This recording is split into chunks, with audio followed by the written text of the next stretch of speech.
नमस्कार साथियों, जैसा कि आपको पता होगा कि आईबी यानी कि इंटेलिजेंस ब्यूरो की वैकेंसी आ चुकी है, जिसमें कि 1600 प्लस वैकेंसी है। जिसके लिए अगर क्वालिफिकेशन की बात करें तो मात्र यदि आप 10th क्वालिफाई हैं तो आप इसके लिए फॉर्म भर सकते हैं। क्या कुछ रहने वाला है, सारा कुछ हम लोग इस वीडियो में देखने वाले हैं। तो चलिए शुरू करते हैं।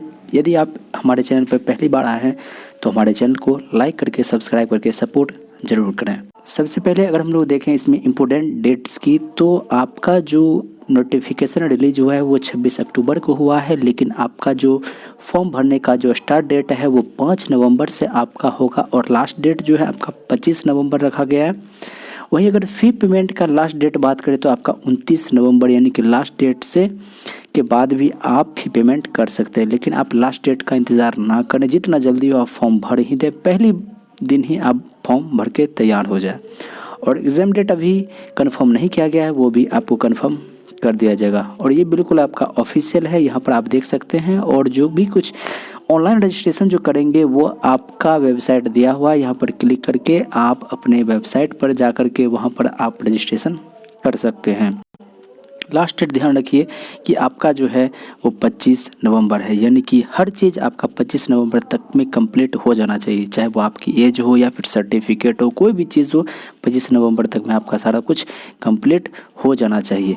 अगर इसके बाद बात करें एप्लीकेशन फ़ी का, तो एप्लीकेशन फ़ी में जनरल OBC EWS यदि आप मेल हैं तो यहाँ पर आपको 500 रुपये लगेंगे, और वहीं पर यदि आप फीमेल हैं या फिर यदि दूसरे कैटेगरी से आते हैं तो आपको 450 रुपये लगेंगे। हालांकि दूसरे और भी जगह वेबसाइट पे कहा जा रहा है कि आपको 50 रुपये लगेंगे, ऐसा कुछ नहीं है। आप इसको देखेंगे तो आपको इस बात का अंदाज़ा हो जाएगा, जिसमें कि कहा जा रहा है कि ऑल कैंडिडेट को रिक्रूटमेंट प्रोसेसिंग चार्ज देना पड़ेगा, यानी कि रिक्रूटमेंट प्रोसेसिंग चार्ज यानी 450 रुपये, 450 रुपये सबको देने पड़ेंगे। लेकिन नीचे में देखिए मेल कैंडिडेट जो हैं जनरल के, EWS के, OBC की, इन सभी को जो देना है एग्जामिनेशन फ़ी यानी 50 रुपये in addition to recruitment processing charges यानी कि 450, और यानी कि टोटल 500 रुपये देने पड़ेंगे। यदि आप लड़की हैं या फिर कोई और दूसरे कैटेगरी के हैं तो आपको 450 रुपये देने होंगे। अगर हम लोग वहीं पर एज की बात करें तो आपका मिनिमम एज जो रखा गया है वो 18 साल रखा गया है, और मैक्सिमम एज जो है वो 25 साल रखा गया और 27 साल रखा गया, जिसमें कि आपका 2 पोस्ट के लिए वैकेंसी है, जिसमें MTS पोस्ट और जनरल पोस्ट इसी में आता है, और दूसरा जो है वो सिक्योरिटी असिस्टेंट और एग्जीक्यूटिव का, दोनों के लिए अलग अलग है। जैसा कि आपको पता होना चाहिए कि आपका एज रिलैक्सेशन भी मिलता है। अगर आप OBC से हैं तो आपको 3 साल का छूट मिलता है, और यदि आप वहीं पर SC ST हैं तो आपको 5 साल का छूट मिलता है। यदि आप PWD कैंडिडेट हैं तो उसके अनुसार आपका और भी ज़्यादा आपका रिलैक्सेशन यहाँ पर देखने को मिलता है। इसके बाद अगर हम लोग बात करें टोटल पोस्ट की, तो टोटल पोस्ट जो है वो आपका इस दोनों को जोड़ेंगे तो आपका हो जाएगा 1671, जिसमें कि सिक्योरिटी असिस्टेंट एग्जीक्यूटिव इसका है 1521, और MTS के लिए टोटल वैकेंसी है 150। यहाँ से घबराएं नहीं, आप एक ही फॉर्म भरेंगे और दोनों के लिए ही आप हो जाएंगे। जैसे कि LP टेक्नीशियन की वैकेंसी आती है ना, दोनों में आप भरते, एक में भरते आप दोनों जगह हो जाते हैं, तो वैसा ही यहाँ भी है। लेकिन सबसे ज़्यादा सवाल यहाँ पर एलिजिबिलिटी को लेकर के आता है कि एलिजिबिलिटी क्राइटेरिया क्या है। तो सबसे पहले आप देख रहे होंगे कि 10th आप क्वालिफाई होना चाहिए। दूसरी बात है कि domicile related to the applied zone, और फिर लोकल लैंग्वेज आपको आना चाहिए। तो साथियों सबसे ज़्यादा सवाल ये आता है, जैसा कि मैं बिहार से हूँ तो क्या मैं बिहार के अलावा भी दूसरी जगह फॉर्म भर सकता हूँ? नहीं। डोमिसाइल हमारा निवास स्थान जिसको कहते हैं कि निवास प्रमाण पत्र, तो हमारा चूँकि बिहार से है तो मैं बिहार से ही भर सकता हूँ, और यहाँ लैंग्वेज यही का लैंग्वेज मुझे पता है तो मैं यहीं का ही भर सकता हूँ। इसको थोड़ा सा हम लोग एक्सप्लेन करके देखते हैं। तो साथियों जैसा कि आप देख रहे हैं कि यहाँ पर जो है आपका सारा का स्टेट का नाम लिखा हुआ है, और वहाँ कौन सी कितनी वैकेंसी है वो सारा कुछ इसमें लिखा हुआ है। जैसे मैं बिहार की बात करूँ, पटना की बात करूँ, तो आप यहाँ देख सकते हैं कि मैं चूँकि पटना से हूँ। पहली बात मैं आपको ये क्लियर कर दूँ कि डोमिसाइल का माने क्या हुआ। देखिए निवास प्रमाण पत्र जो बनता है वो आपका एक ही बनता है, मतलब आप कहाँ रहते हैं, कहाँ निवास करते हैं। तो जैसा कि मैं बिहार से हूँ तो मेरा बिहार का ही बनेगा, यानी कि अगर बिहार से हैं तो हम लखनऊ का तो नहीं भर सकते हैं, रांची का तो नहीं भर सकते हैं। और दूसरी बात लैंग्वेज भी आपको आना चाहिए।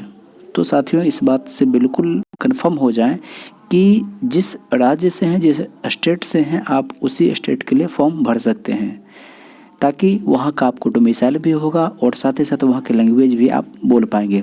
अगर पटना की बात करें तो यहाँ का लैंग्वेज आपका हिंदी है, सबको पता है। और फिर SAXC यानी कि सिक्योरिटी असिस्टेंट और एग्जीक्यूटिव के लिए जो आपका पोस्ट है, यहाँ सारा कुछ आप पोस्ट देख रहे होंगे ये सारा। और फिर MTS के लिए बात करें तो MTS के लिए जो वैकेंसी है नीचे ये चीज़ देख रहे होंगे। तो आप इस बात पे ना जाएं कि 1671 वैकेंसी है, 1671 वैकेंसी। अरे नहीं भाई, ये टोटल मिला करके है, आपको तो सिर्फ अपने से मतलब है ना। तो आप खुद का देख सकते हैं कि आपके यहाँ कुल कितनी वैकेंसी है। आप ये कम नहीं कर सकते, बहुत काफ़ी अच्छी खासी वैकेंसी। जैसा कि एलिजिबिलिटी और क्वालिफिकेशन आप देख ही चुके हैं, फिर से मैं आपको एक बार नोटिस पर भी दिखा दूं कि एसेंशियल क्वालिफिकेशन मतलब कि ये आपका होना ही चाहिए, जिसमें कि आप देख सकते हैं कि मेट्रिकुलेशन 10th जो है वो आपका होना चाहिए। और फिर डोमिसाइल सर्टिफिकेट होना चाहिए उस स्टेट का, जिस स्टेट से आप भर रहे हैं वहाँ का जो आपका डोमिसाइल सर्टिफिकेट यानी निवास प्रमाण पत्र होना चाहिए। तो जैसा कि मैंने आपको ये बात बता रखा। और फिर है कि जो भी आपका डायलेक्ट लैंग्वेज है, जो भी वहाँ का लैंग्वेज, उसका नॉलेज आपको होना चाहिए। बहुत सारे उसमें होते हैं, जैसे कि आप अगर गुजरात में जाएंगे तो वहाँ आपको हिंदी, गुजराती और भी कुछ भाषाएं मिल जाएंगे।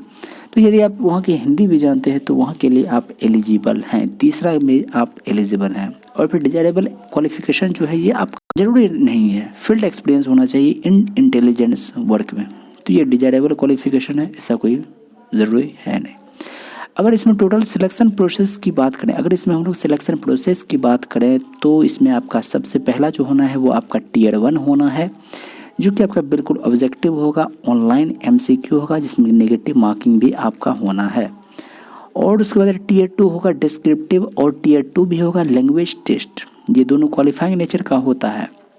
ये उनके लिए होता है जो कि सिक्योरिटी असिस्टेंट या एग्जीक्यूटिव के लिए भरेंगे, MTS के लिए नहीं। MTS के लिए केवल और केवल Tier 1 और ये Tier 2 डिस्क्रिप्टिव जो कि क्वालिफाइंग नेचर का होता है, ये आपका लैंग्वेज बेस्ड होता है, सारा कुछ हम बताएंगे।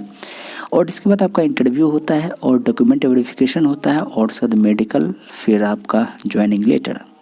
अगर यहाँ पे बात करें स्कीम ऑफ एग्जामिनेशन की, तो इसमें Tier 1 जो होता है वो कॉमन होता है सभी के लिए, यानी कि security assistant, executive, MTS general, सभी के लिए एक ही एग्जाम होता है Tier 1, जिसमें कि आपका टोटल 5 सेक्शन होता है। जनरल अवेयरनेस होता है, मैथ्स होता है, रीजनिंग होता है, इंग्लिश होता है, और फिर GS होता है, जिसमें कि नेगेटिव मार्किंग, जैसा कि हमने आपको बता रखा कि 4 गलती करेंगे तो आपका एक सही उत्तर काट लिया जाएगा, यानी कि 4 में से 4 गलती करके एक आप सही कर देते हैं तो बात बराबर। टोटल 100 क्वेश्चन रहेंगे, 100 मार्क्स के रहेंगे, और इसके लिए टाइम आपको मिलेगा मात्र 1 घंटा, यानी कि एक सवाल को करने के लिए 1 मिनट से भी आपके पास कम है। वहीं पर अगर Tier 2 की बात करें तो ये जो होगा Tier 1 ये आपका ऑनलाइन होगा, ये आपका ऑनलाइन होगा। वहीं Tier 2 की बात करें तो ये आपका ऑफलाइन होगा, जिसमें कि टोटल 40 मार्क्स का होगा, और इसमें भी आपको 60 मिनट का मिलेगा, जिसमें कि आपको ट्रांसलेशन करना है, ट्रांसलेट करना है पैसेज का 500 वर्ड का रहेगा। लोकल लैंग्वेज या फिर डायलेक्ट लैंग्वेज को इंग्लिश में करना है, और इंग्लिश को डायरेक्ट लैंग्वेज में आपको करना है। और अगला जो है Tier 2 ही होना है, लेकिन ये केवल सिक्योरिटी असिस्टेंट एग्जीक्यूटिव के लिए होना है, जो कि स्पोकन एबिलिटी है, और ये आपका इंटरव्यू के ही टाइम होगा, इसके बाद तुरंत आपका इंटरव्यू भी शुरू हो जाता है। अगर स्पोकन एबिलिटी की बात करें तो आपका 10 मार्क्स का होता है, और फिर इंटरव्यू जो होता है वो आपका 50 मार्क्स का होता है। कुल मिलाकर के अगर हम बात करें तो आपका Tier 1 होता है, जिसमें कि आपका 100 मार्क्स का होगा, 100 क्वेश्चन होंगे, 60 मिनट मिलेगा। और Tier 2 की बात करें तो ये आपका बिल्कुल क्वालिफाइंग है। वहीं पर यदि आप दोनों पोस्ट के लिए भरे हुए, सिक्योरिटी असिस्टेंट, एग्जीक्यूटिव, MTS सभी के लिए भरे हुए, तो 50 में से आपको जो है 20 नंबर लाना अनिवार्य है। लेकिन वहीं यदि आप MTS के लिए केवल फॉर्म भरते हैं तो आप 40 में से 16 नंबर लाना अनिवार्य है, ये आपका क्वालिफाइंग होता है। और Tier 3 जो है वो 50 नंबर का होता है, जो कि इंटरव्यू पर्सनालिटी टेस्ट होता है। कुछ खास बात है, ये इम्पोर्टेंट बात है, आप पूरा वीडियो देख लीजिए। यहाँ पर आपको कुछ ऐसी बातें मिलेंगी जो कि आपको ध्यान रखना ही चाहिए। Tier 1 जो होगा वो बिल्कुल आपका ऑनलाइन होगा, MCQ होगा, यानी कि 4 ऑप्शन उसमें मिलेंगे। नेगेटिव जो होगा वो 0.25 यानी कि 1/4, 4 गलती करते हैं तो एक आपका सही आंसर काट लिया जाएगा। Tier 2 जो होगा वो बिल्कुल आपका ऑफलाइन होगा, जिसमें कि आपको पैसेज को ट्रांसलेट करना है, लोकल या डायलेक्ट लैंग्वेज को आपको इंग्लिश में करना है, और इंग्लिश को जो है आपको लोकल लैंग्वेज में करना है। Tier 2 जो होगा एक और होगा, जो कि सिक्योरिटी असिस्टेंट एग्जीक्यूटिव के लिए होगा। ये बिल्कुल स्पोकन एबिलिटीज़ में सिर्फ आपसे पूछा जाएगा, बोलने के लिए आप एबिलिटी है या नहीं वो देखा जाएगा। ये आपका 10 मार्क्स का होगा, जैसा कि मैंने आपको बता रखा है। यदि आप MTS जनरल के लिए फॉर्म भरते हैं तो इसमें ये जो होता है आपका 40 मार्क्स का, यहीं पर आपका क्वालिफाइंग मार्क्स निकलता है, जिसमें कि आपको 16 नंबर लाने हैं। और अगर आप SA यानी कि सिक्योरिटी असिस्टेंट या फिर एग्जीक्यूटिव के लिए भरते हैं तो आपको 50 नंबर में 20 नंबर लाना अनिवार्य है। और उसके बाद आपका Tier 3 यानी कि इंटरव्यू होता है 50 नंबर का बस। और उसके बाद आप ये कंफर्म हो जाइए। जॉब लोकेशन ऐसा नहीं है कि हम बिहार से हैं तो हमारा पोस्टिंग जो है केवल बिहार में होगा, नहीं, आपका पोस्टिंग कहीं भी हो सकता है। तो साथियों यही कुल मिला करके सारी बातें थी। आशा करते हैं साथियों आपको हमारा ये वीडियो पसंद आया हो तो हमारे चैनल को लाइक करके सब्सक्राइब करके शेयर ज़रूर करें। और यदि कहीं भी कोई डाउट रह गया हो, कोई भी बात रह गया हो तो आप एक बार हमारे कमेंट ज़रूर करें। शुक्रिया, जय हिंद।